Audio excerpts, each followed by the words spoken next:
आगे हमारा है फ्यूचर टेंस। हम फ्यूचर टेंस के बारे में पढ़ते हैं। वैसे बेसिकली ये टेंस के अंदर नहीं आता, लेकिन इसकी बनावट बिल्कुल टेंस जैसी है, इसी करके हुए टेंस में पढ़ लिया जाता है।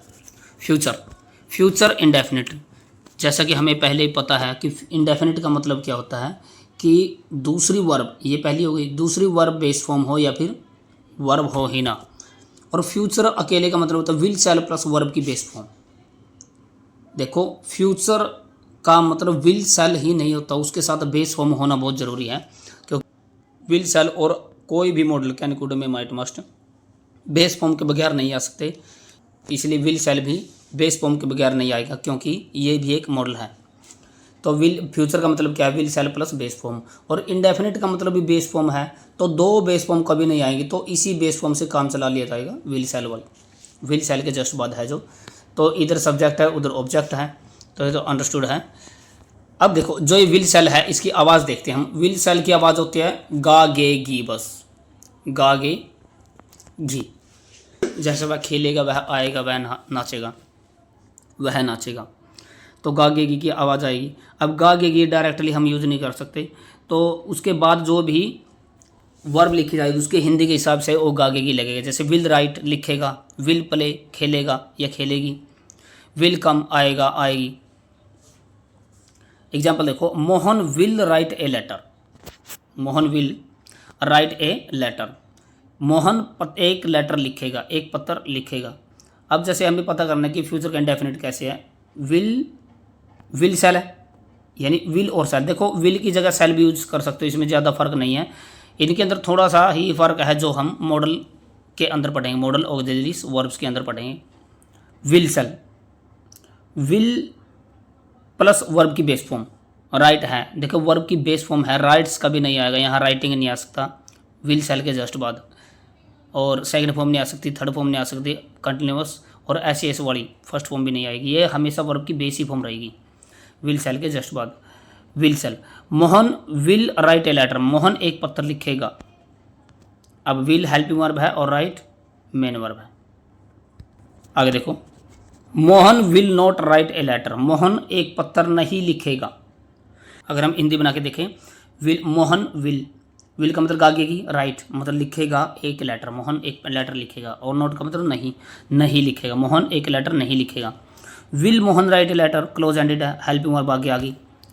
Will Mohan write a letter, क्या मोहन पत्र लिखेगा। Will Mohan not write a letter, क्या मोहन पत्र नहीं लिखेगा। वॉन्ट मोहन, इसी को इसी प्रकार भी लिख सकते हैं हम, नोट को अगर विल के साथ जोड़ना है तो विलंट नहीं बोलना, हम इसको वॉन्ट बन जाता है, वॉन्ट। तो विल प्लस नॉट वॉन्ट होता है। Won't Mohan write a letter, क्या मोहन पत्र नहीं लिखेगा। Who will write a letter, कौन पत्र लिखेगा। देखो WH के बाद हेल्पिंग वर्ब फिर मेन वर्ब, कौन पत्र लिखेगा। What will Mohan write, Mohan क्या लिखेगा।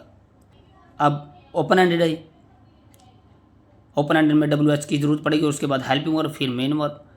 What will Mohan write, Mohan ना हो, फिर तो हेल्पिंग वर्ब के जस्ट बाद मेन वर्ब है, लेकिन WH के बाद हेल्पिंग वर्ब भी आएगी या फिर लिंकिंग वर्ब आती है। लिंकिंग वर्ब कौन कौन सी होते हैं, is am are was verb, बस। फ्यूचर कंटिन्यूस, कंटिन्यूस का मतलब क्या होता है, कंटिन्यूस की पहचान क्या है, ING, यानी कंटिन्यूस का मतलब होता है ING, ये बी के बिना नहीं आएगा। फ्यूचर का मतलब होता है विल शैल प्लस वर्ब की base form, will shall plus verb की बेस फॉर्म।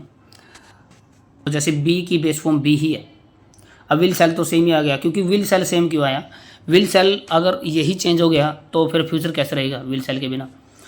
लास्ट वाली मेन वर्ब को छोड़कर बाकी दो मिलाने होते हैं, बी के साथ वर्ब की बेस फॉर्म मिला दी, और दोनों एक, इनमें से कोई एक ही आएगा। एक सेंटेंस में दोनों विल और सेल नहीं आ सकते। बी की बेस फॉर्म कौन है, खुद बी, क्योंकि बी की फर्स्ट फॉर्म है is am are, second form है वॉज वर्ब और थर्ड फॉर्म है बीन, और कंटिन्यूस है बीइंग। तो will shall plus be plus ING। अब ING का मतलब क्या होता है, जैसे हमने पता कि रहा रहे रही, राइटिंग लिख रहा, तो इसकी हिंदी हम आसानी से बना सकते हैं। ING का मतलब रहा रहे रही, राइट का मतलब लिखना तो लिख रहा, बी का मतलब होना और सेल का मतलब गा, तो होना गा मतलब होगा, तो लिख रहा होगा। मोहन पत्र लिख रहा होगा। Mohan shall not be writing a letter, Mohan पत्र नहीं लिख रहा होगा। अब किसी के दिमाग में आया कि बी की क्या ज़रूरत है, बी की ज़रूरत है क्योंकि ING है, ING जो कंटिन्यूस फॉर्म है वो बी के बिना नहीं आएगी, और विल शैल हमें हमेशा अपने बाद बेस फॉर्म मांगेगा, ऐसा भी यही है। तो ING है, ये कंटिन्यूस फॉर्म कभी भी बी के बगैर नहीं आएगी, और विल शैल के बाद हमेशा बेस फॉर्म चाहिए। दोनों की जो रिक्वायरमेंट भी कंप्लीट हो रही है, तो लिखना बहुत ज़रूरी है। तो Mohan shall not be writing a letter, shall Mohan be writing a letter, क्या मोहन पत्र लिख रहा होगा। Shall Mohan not be writing a letter, क्या मोहन पत्र नहीं लिख रहा होगा। या फिर इसको नोट को शैल के साथ जोड़ोगे तो शांत बनता, शांत, शैलेंट नहीं बन सकता, शांत बनेगा। शांत मोहन बी राइटिंग लेटर, क्या मोहन पत्र नहीं लिख रहा होगा। Who shall be writing a letter, कौन पत्र लिख रहा होगा। हु ये हेल्पिंग वर्ब है, ये मेन वर्ब है, और बीच में क्या पार्टिकल वर्ब, पहली वाली हेल्पिंग वर्ब, लास्ट वाली मेन वर्ब, बीच वाली पार्टिकल वर्ब। तो who shall be writing a letter, कौन पत्र लिख रहा होगा।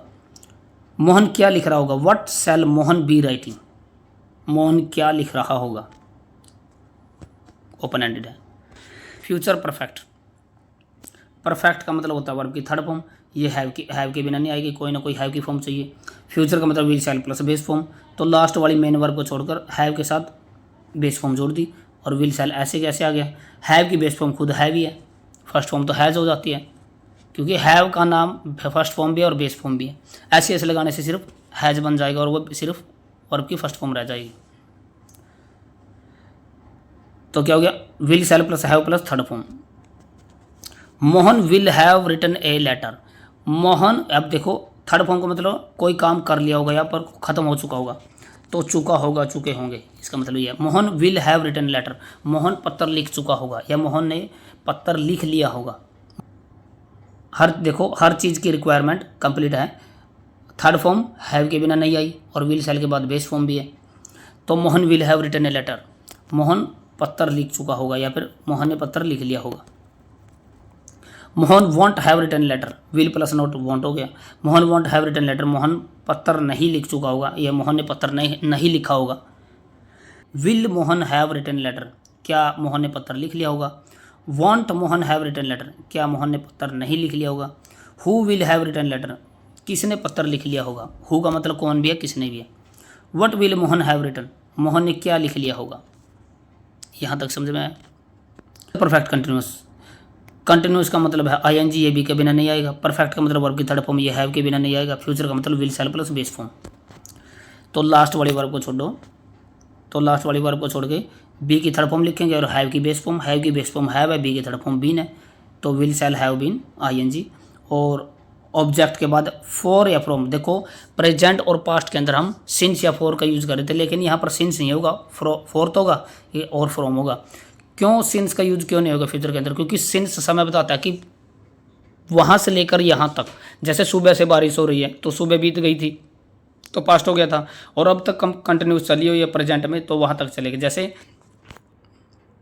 पिछली जनवरी से मैं यहाँ पर पढ़ रहा हूँ, तो पिछली जनवरी पास्ट होगी, और अब बताने जा रहा हूँ मैं, तो वो प्रेजेंट है। तो सिर्फ जो सिंस होता है वो पास्ट से लेकर प्रेजेंट तक के ही सफ़र को कवर करता है, लेकिन ये तो फ्यूचर है, तो सिंस फ्यूचर में यूज़ नहीं होगा।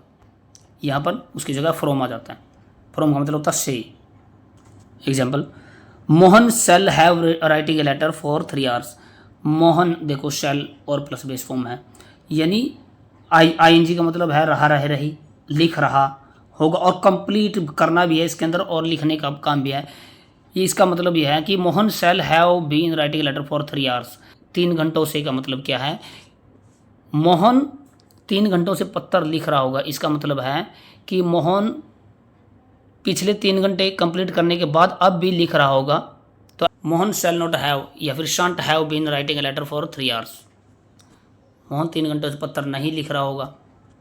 Shall Mohan have been writing a letter for 3 hours, क्या मोहन 3 घंटों से पत्र लिख रहा होगा। Shan't Mohan have been writing a letter for 3 hours, क्या मोहन 3 घंटों से पत्र नहीं लिख रहा होगा। Who shall have been writing a letter for 3 hours, कौन 3 घंटों से पत्र लिख रहा होगा। व्हाट शैल, यहाँ पर विल भी यूज़ कर सकते हैं, कोई दिक्कत नहीं इसमें भी। What shall Mohan have been writing for 3 hours, अब क्या 3 घंटों से लिख रहा होगा। मोहन 3 घंटों से क्या लिख रहा होगा, तो यहाँ पर लेटर गायब कर दिया हमने। यहाँ तक समझ में आया। तो ये फ्यूचर टेंस कंप्लीट होता है।